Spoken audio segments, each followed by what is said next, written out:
몇 년간 한국 부동산 시장은 미친 듯이 급상승했습니다.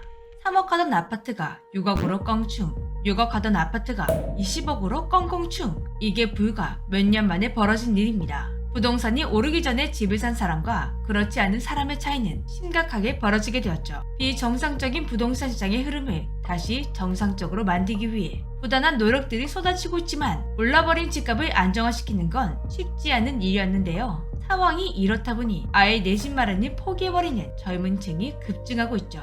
이렇게 한국은 미쳐버린 부동산 시장 때문에 씨름하고 있는 중입니다. 이런 한국의 고뇌를 보고 유독 비웃음을 날리는 나라가 있었는데요. 그곳은 다름 아닌 중국. 중국은 한국의 부동산 사태가 작은 나라라서 그렇다며 조롱하기까지 했습니다. 그러나 지금 중국은 더 이상 한국을, 아니 그 누구도 비웃지 못하게 되었습니다. 최근 중국에게 닥친 부동산 위기가 생각보다 더 심각한 상태라는 것이 밝혀지며 전 세계를 경악하게 만들고 있기 때문입니다. 중국은 14억이라는 엄청난 인구가 살고 있는 나라입니다. 얼마 전까지만 해도 중국은 세계에서 가장 인구가 많은 나라였는데요. 중국은 과거부터 인구가 많았습니다. 한때는 너무 인구가 많아 산하 제한 정책이 펼쳐지기도 했는데요. 처음에는 한 가구당 한 자녀만 가능했다가 1990년대 후반부터는 부부 모두가 외동이면 두 자녀를 낳을 수 있도록 허용. 2013년부터는 부모 중 한 명이 외동이어도 허용, 2016년에는 그냥 두 자녀까지, 2021년에는 세 자녀로 늘어났고 초과 출산 시 벌금도 폐지되면서 사실상 지금 중국이 하고 있는 산하 제한 정책은 없는 것이나 마찬가지라고 합니다. 아니 오히려 이제 와서는 다자녀 출산 혜택을 도입하는 등 출산 장려 정책을 펼치고 있습니다. 중국 정부가 태도를 180도 바꾼 이유는 지금 중국의 인구가 줄고 있기 때문인데요.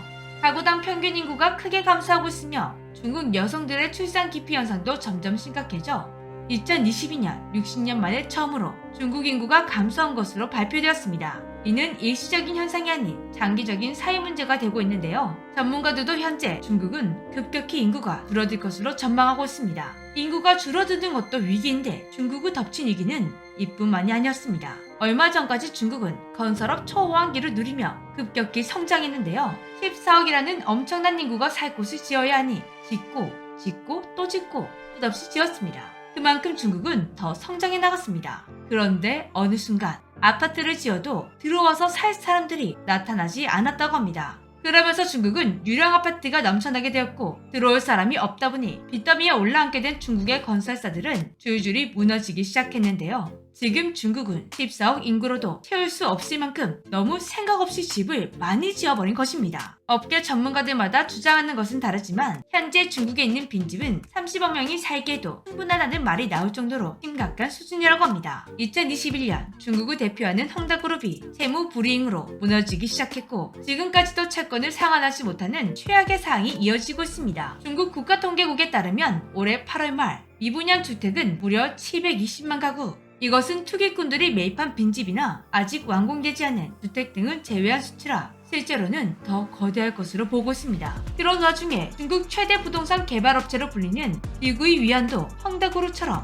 세무 불이행으로 위기를 맞게 되었는데요. 이 위기는 헝다그룹보다 더 파급력이 클 것으로 전망되고 있습니다. 비구이 위안이 위기를 해결하지 못한다면 시장 전체에 연쇄 효과가 나타날 것이며 관계사를 포함해 10만 명의 직원이 대량 실업 위기에 처한다고 합니다. 블룸버그는 2022년 기준 비구이 위안의 총 부채는 약 250조 원에 이르렀고 지금은 더 커졌을 것으로 보고 있습니다. 전 세계에서 이렇게까지 부동산 거품에 빠진 나라가 있을까 싶을 정도인데요. 중국 정부도 이런 사태를 파악하고 규제를 내걸기도 했습니다. 그러나 최근 여러 악재가 겹치고 심각한 경제 위기가 닥치면서 중국은 눈앞에 보이는 문제를 해결하기 위해 다시 규제를 풀고 더 집을 지으라고 부추기고 있습니다.